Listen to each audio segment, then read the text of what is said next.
екеуміз бір-бірімізді жақсы көріп қосылғанбыз. Арамызда қызығушылық. Ол инсульт алды, сол ауырға кейін ол жүргізіліп кетті. Ол болмашы нәрсеге ашуланады, үйіміздің шаруасын нарылысады, не істеп жатқанын барлығын білгісі тұрады. Қолын көтеріп шығарды соңғы кездері. Не істерімізді білмейді. Істеп жинесі бағы білмейді. Бізде Қазақстан бойынша барлық статистика бойынша ажырасу көбінесе келіп тіреледі, бірақ біз ажырасудың алдын ала оламыз. Себебі арамызда балаларымыз бар екен. Сіз олардың болашағын ойлауыңыз керек, психологиялық эмоциясын. Сіз егер бірге ұрыса беретін болсаңыздар, сіздер мүмкін әрқайсыңыз өзіңіздікін дұрыс істеп санайтын шығарсыз, өзіңіздің эгоңыз жібермей тұратын шығар мүмкін. Сіздер бір-біріңізді түсінуіңіз керек. Менің ойымша сіздің ойыңызды ғана тыңдау маған жеткіліксіз, сондықтан келесі сеанста мен сіздің екеуіңізбен келгеніңізді қалаймын. Проблеманы шешсек деп ойлаймын. Ажырасуға келіп келсек, ажырасқаннан кейін сіздердің ертең қыздарыңыз екі бөлек болып тұрсаңыздар, оның тәрбиесі басқаша болады. Психологиялық эмоциясы өзгереді. Ол өте қиын, мен басынан тұрған жағдай. Күнде маған неше түрлі адамдар келеді, сондықтан мен сізге солай кеңес беремін. Келесіде сеансқа екеуіңізбен келгеніңіз дұрыс деп есептеймін. Психолог өз кеңесін беріп жатыр. Ажырасуға болмайды екен, өйткені артында балалар бар екен, соның бәрін ойласын дейді. Және жұбайын келесі сеанста жұбайымен бірге келсін, екеуімен бірге сөйлесемін. Ата-анасынан да көңілі қалған алдай, психологтың көмегіне жүгінуге жөн санады.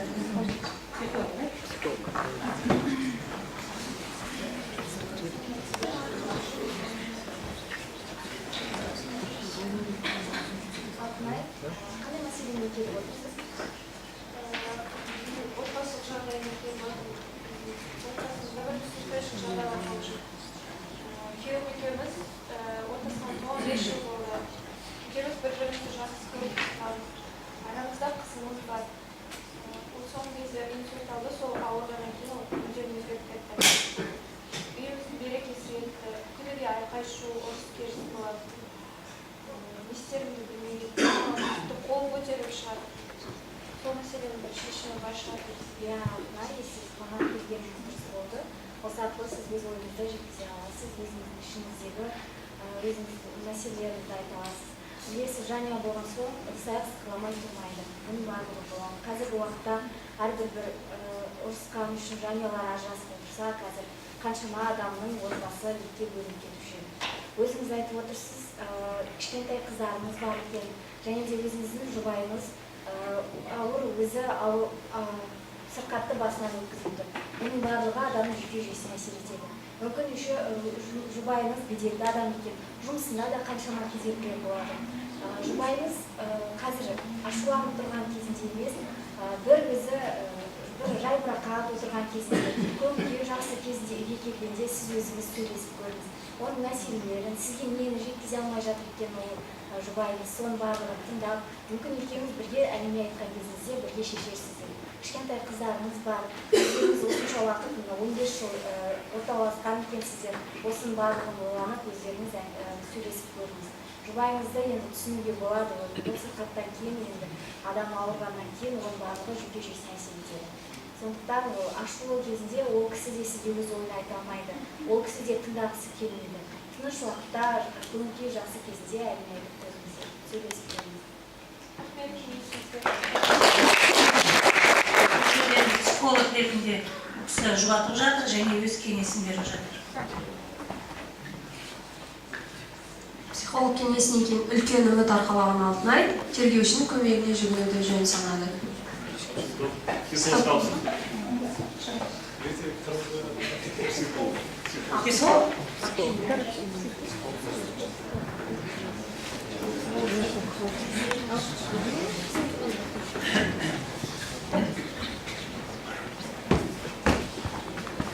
Ата-анасынан да көңілі қалған Алтынай шарасыз күйде психологтың көмегіне жүгінуді жөн санады.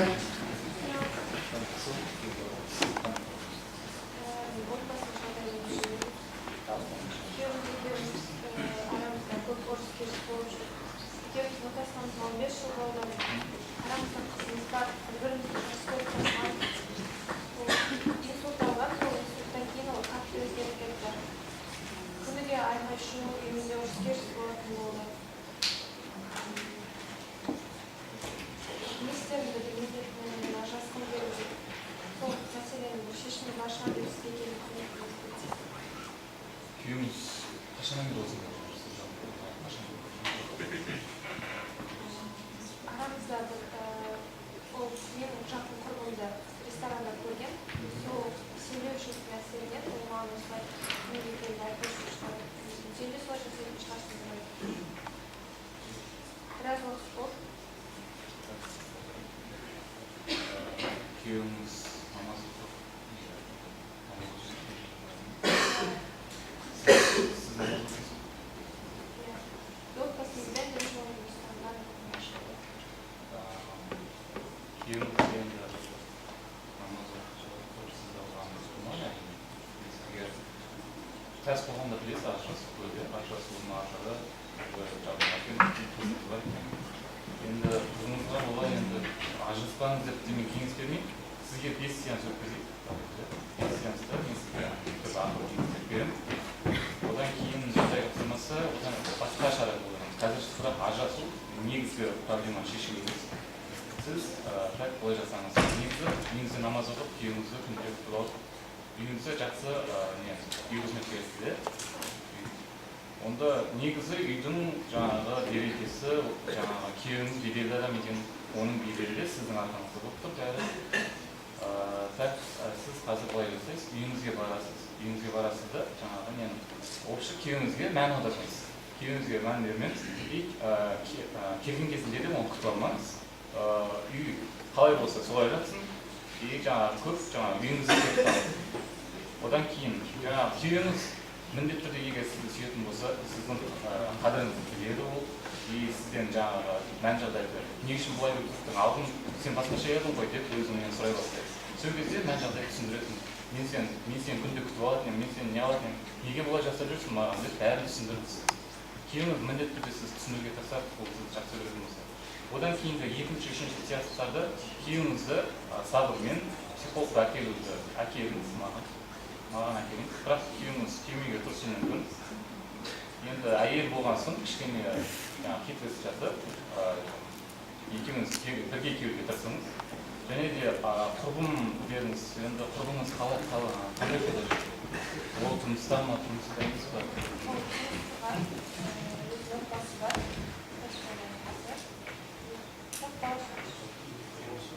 Ол күйеуіңіз айтты, ол басқа біреумен неге жүр деп.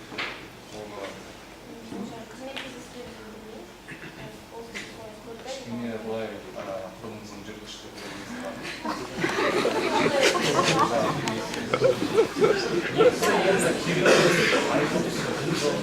жүр деп айтсаңыз, ол дін жолында жүрген соң әрине сіздің жақсы болғанмен араласқанын жақсы көреді. Жақсы хижаб киетін, жақсы әйелдермен, жақсы нелермен ажырасқанды ұнатады. Сондықтан да оны да түсінеміз бір жағында. Ал енді осы жаңағы сеанстарды, алдағы сеанстарды өткізе келе, жаңағы үйіңізде жағдайды шешуге тырысамыз. Бірақ сіз сабырлы болыңыз. Қазірше осылай жасаңыз. Күйеуіңізді өзіңіздің міндетті күйеуіңізді сіздің жаңағы үйіңіздегі қадірін білуге өзіңізді не қылыңыз.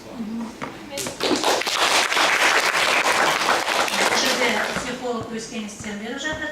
Және жұбайы Мұстафа Алтынайдың қадірін білсін деп түсінсіндер. Стоп, можно?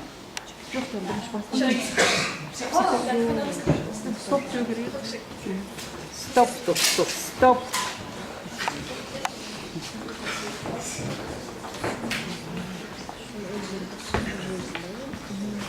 Ата-анасының да көңілі қалған Алтынай енді барлық үмітті психологқа.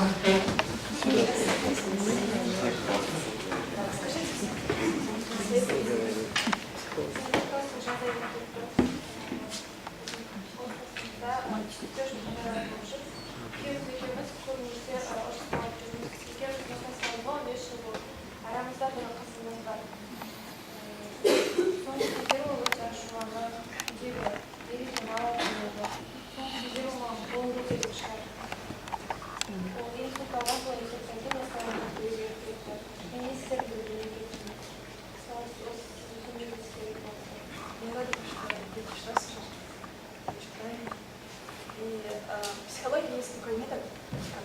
вами спорт. Для этого нам нужен ваш муж тоже. Вы должны на следующий сеанс позвать его. И метод заключается в том, что вы и ваш муж, они предъявляете жалобы друг дружку, что чем вы недовольны. То есть это будет очень мирно, очень правильно. И есть определенные таймер, то есть мы ставим время, есть определенные нюансы, то что мы не вспоминаем прошлое, мы не подвергаемся эмоциям.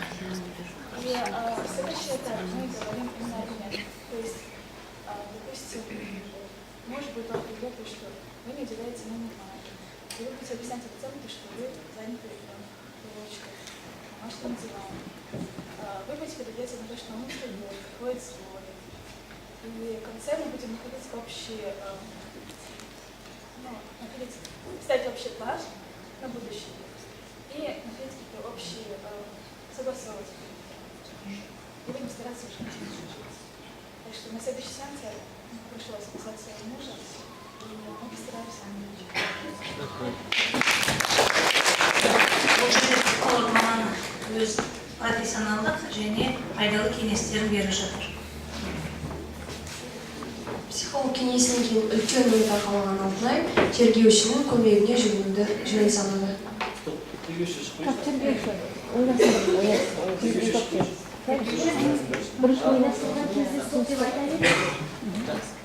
Ойнаватқан кезде стоп дейсің.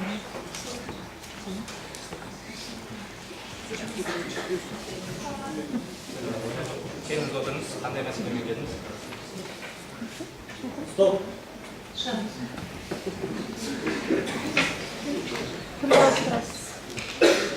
Тергеушінің ойлайсыз.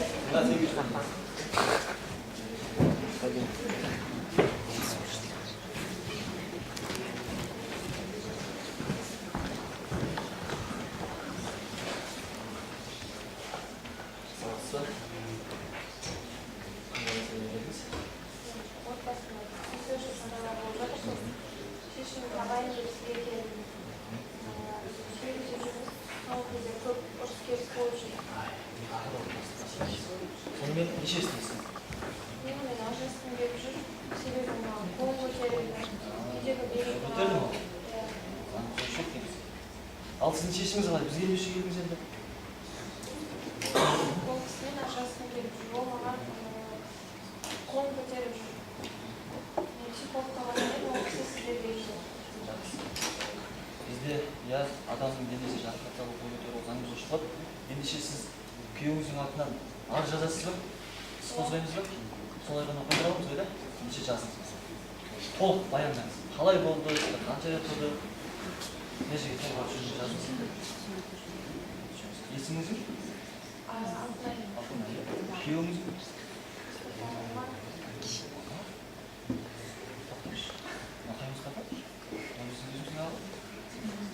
Мұстафа бар ма?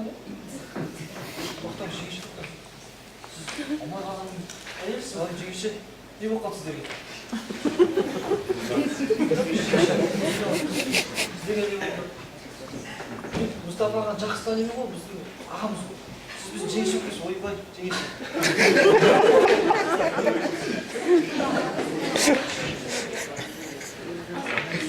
Ол кісінің қыздарын соңғы кезде түсінбей кеттіңіз. Ол кісі маған қол көтеріп қоймайды. Қалай бос отыра береді? Бұл мәселенің шешімі бар шығар. Жегіші мен сізге айтайын, ағамызда біздің осы районда танымал аға. Қазір мен сізге айтайын, көмектесемін, сіз не жерге жазыңыз, қаншаңызды толтырып. Бірақ мен жіберемін, ар жақта қалған жегіші түсініңіз. Мен жұмысын аяқтап аламын.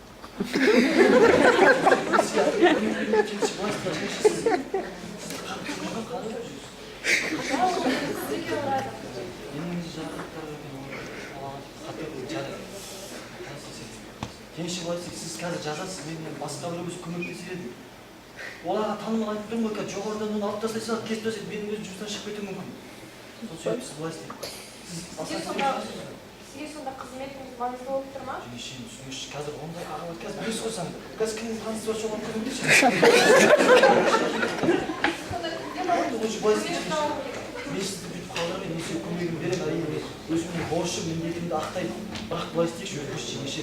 Сіз әкеңізбен сөйлесеңіз, мен білемін ғой, сіз әкеңіз тоже. Сіздің ауылыңыз үлкен ақсақал. Ол кісі негізі Мұстафамен дұрыстап сөйлесін, өзі қоймаса. Сіз просто әкеңізден қорқатын шығарсыз, мен де қорқамын ол кісінің мінезінен. Жолық мен айтайын, кішкене түсіндірейін, иә? Әкеңіз арқылы Мұстафаны тұрғызамыз. Болмаса сол күні жазыңыз, жеңеше, қазір қабылданып бір арызыңыз жазыңыз. Ренжімеңіз, иә, жеңеше?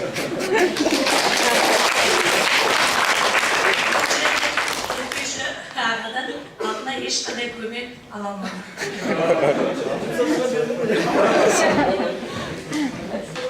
Арада бірнеше күн өтті. Мұстафа мен Алтынай арасы суып тұрады.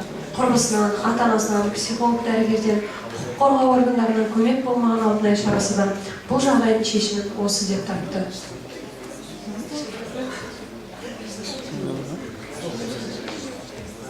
Не хочет сыграть?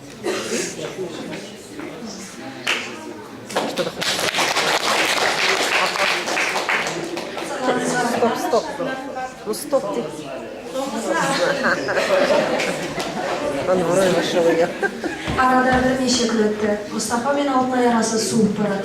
Құрбысынан, ата-анасынан, психолог дәрігерден, құқық қорғау органдарынан көмек болмаған Алтынай шарасынан бұл жағдайдың шешімін осы деп тапты.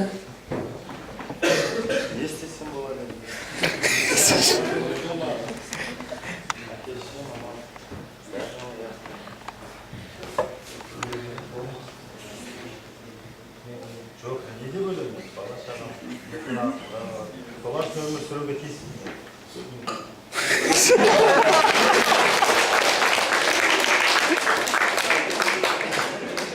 Осы кейіпкерді ойнайтын адам бар ма? Шығасыз ба? Шығасыз ба? Қыздар бар ма? Қыздар шықсын.